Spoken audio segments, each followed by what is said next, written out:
Bonjour à tous. À l'occasion de l'annonce de résultats de ma troisième tentative de passage du plateau moto, je vais m'exercer à un petit peu de storytelling. Je vais essayer de vous raconter tout ça de la façon la plus agréable possible. Pour rappel, ma première tentative c'était le 4 avril 2025, la seconde le 1er juillet 2025 et ce troisième essai le 25 septembre 2025. Quasiment à quelques jours près, c'est 3 mois d'attente entre chaque tentative. De ce que je sais, le nombre d'examinateurs pour les permis automoto est insuffisant sur Toulouse. Ce problème a généré à moi du stress. Voulant avancer dans mon projet, je me suis mis la pression pour éviter ces longues périodes d'attente. Nous sommes donc jeudi matin, je pars de chez moi à 6h30. Il n'est pas question d'arriver en retard à mon rendez-vous de 8h à cause des bouchons. Non loin du centre d'examen, je me trouve un petit parking dans la zone commerciale pour m'échauffer au lent. Ma pire appréhension, c'est à cause de lui que j'ai échoué les fois précédentes. Ça vaut ce que ça vaut, il n'y a ni cône ni porte. De plus, ma Sonte Scrambler ne pèse pas le même poids que la Honda CBR 500. Mais bon, je fais en sorte d'avoir toutes les chances de mon côté. J'arrive au centre d'examen, il est 7h10. Je vais clairement pas être en retard. 50 minutes avant l'ouverture, c'est un de mes plus grands problèmes, je suis toujours en avance.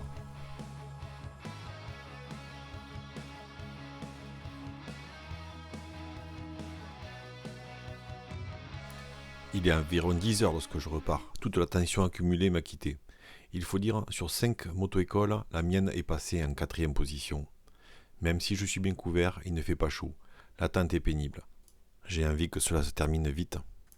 Coup de chance pour moi, je passe premier dans notre petit groupe de 4 candidats. C'est parti, on m'appelle. Les autres me souhaitent la réussite. Je respire profondément et commence le premier essai. Je débéquille, avance et recule la moto. Je prends mon temps.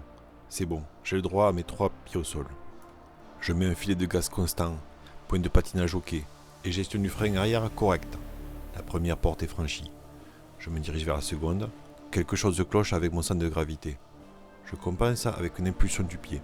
Je suis très proche de la porte. Une montée de stress me fait perdre mon point de patinage. C'est pas beau, ça saccade. Et pour couronner le tout, ma trajectoire vers la sortie du lent n'est pas folle. Tant bien que mal, la seconde porte est passée sans avoir été touchée. Je grappille de la seconde comme je peux et sors de la zone lente. Faire le stop sur demi-tour me permet de me vider la tête. Je me dis que le plus angoissant est derrière moi. Le reste du parcours, à l'exception du porté de passagers, ne me procure pas d'angoisse en général. Je m'étais bien amélioré sur la gestion des allures durant les dernières sessions de cours. Je viens de finir le 180 degrés avec passagers, sans avoir de reproches à me faire. Je dépose Jérôme, mon moniteur. À ce moment-là, je me rappelle me dire que si l'examinateur ne m'a pas arrêté, c'est que je suis encore dans les clous. Accélération, seconde, gaz, troisième avant le premier plot du slalom. J'enchaîne avec ce qui me semble être la bonne vitesse. Pas le temps de réfléchir. Demi-tour, rebelote, accélération franche avec une vitesse compteur à 50 stabilisée.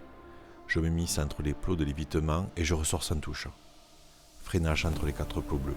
Tout en mettant au neutre, j'observe l'examinateur dans les rétros. Il se dirige vers moi. C'est bon, monsieur. Le soulagement est énorme. C'est étrange, mais c'est fini. Un poids qui me pesait depuis un sacré moment s'envole. Je n'aurai plus besoin de me prendre la tête avec ce satané plateau. Je passe la moto au candidat suivant. J'aurais presque envie de me longer sur un banc tellement je suis vide d'énergie. Bon, ça y est, je l'ai eu, cet enfoiré de plateau. Putain, ouais.